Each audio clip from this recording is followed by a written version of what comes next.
नमस्कार, मैं महावीर स्वामी और आप देख रहे हैं मरुधरा की आवाज़। एक बार फिर एसडीएम कोर्ट सूरतगढ़ के सामने मौजूद हूं, जहां श्री सीमेंट के द्वारा लगातार 3-4 महीने से धरने पर बैठे मजदूरों के यहां मौजूद हूं।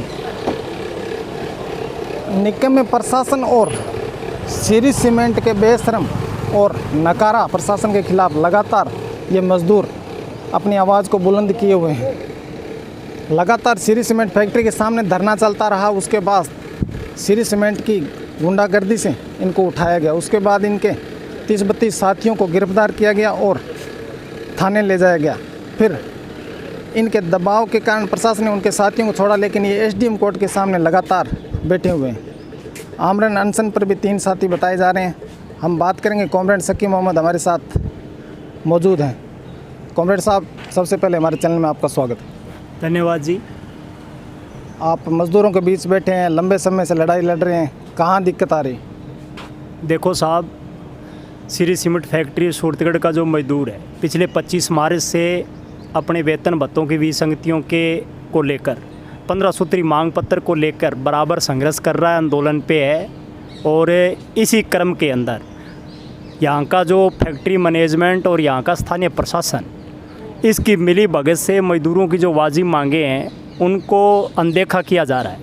और कई दफ़े त्रिपक्षीय वार्ता के लिए प्रपोजल तैयार हुए, लेकिन यहाँ का फैक्ट्री मैनेजमेंट बात करने के लिए तैयार नहीं है।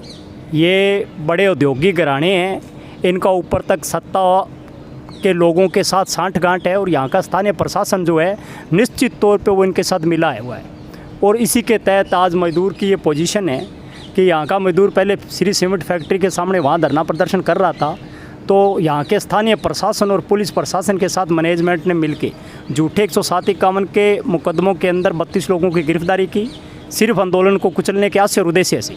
उसके बाद में बराबर हमारा ये आक्रोश है यहाँ के स्थानीय प्रशासन के सामने। हमारे साथी धरने पे बैठे हैं और लगातार 2 अगस्त से भूख हड़ताल कर रहे हैं। हमारे इस यूनियन के महामंत्री वेद प्रकाश जी लगातार आमरण अनशन पे थे, जिनकी तबीयत ख़राब होने से उनको गंगानगर हॉस्पिटल के अंदर हॉस्पिटलाइज करवाया गया है। बाकी अन्य साथी भी आज अनशन पे आमरण अनशन पे हैं। ये लोकतांत्रिक व्यवस्था के अंदर अंतिम दौर होता है जब व्यक्ति अपनी वाजिब मांगों के लिए आमरण अनशन करना पड़े।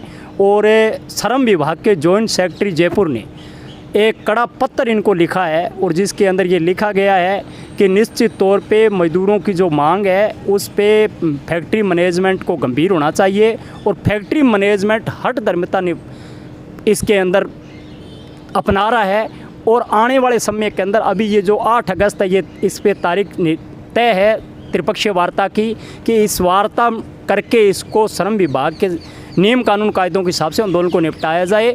अन्यथा श्रम विभाग ने ये क्लियर लिखा है कि इसमें निश्चित तौर पे जो मैनेजमेंट है उसकी हठधर्मिता है, वो मजदूरों के साथ बात करना नहीं चाहता और आंदोलन को बढ़ाना चाहता है। और उन्होंने ये भी लिखा है कि मजदूर का जब आक्रोश फूटेगा, अगर समय रहते वार्ता नहीं होती तो वहाँ किसी भी प्रकार की अशांति फैलती है, उसके लिए मैनेजमेंट खुद जिम्मेवार है। एक बात और निकल कर कॉमरेड साहब आ रही है कि ये अपने माकपा के बैनर तले ये आंदोलन लड़ा जा रहा है, इस वजह से ये मजदूर साथी सफल नहीं हो पा रहे अपनी मांगे मनवाने में। इसका भी कहीं ना कहीं योगदान है क्या?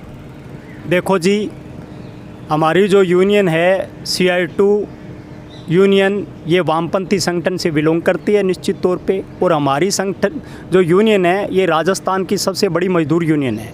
और निश्चित तौर पे ये हम कह रहे हैं और पूरे फ़ख्र के साथ दावे के साथ कह रहे हैं कि हमारी यूनियन के बैनर तले ये आंदोलन हो रहा है 25 मार्च से लगातार, तभी ये चल रहा है।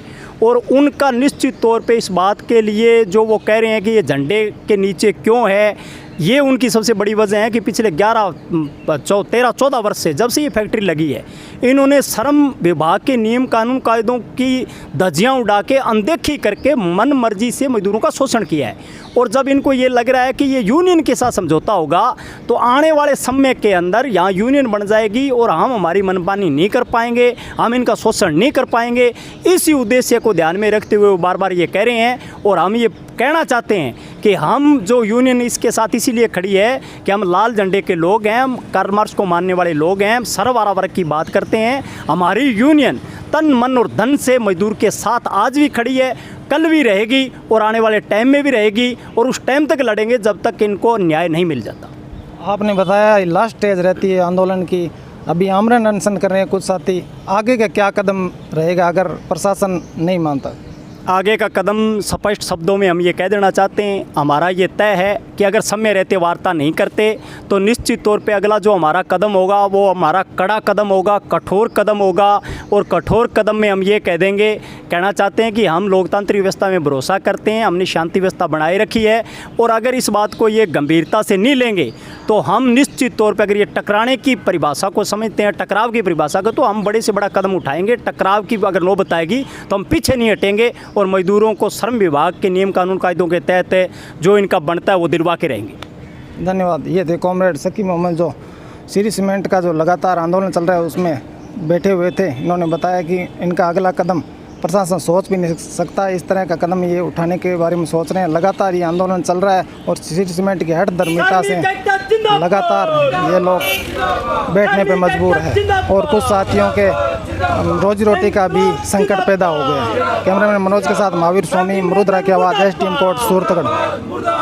स्थानीय प्रशासन मुर्दाबाद।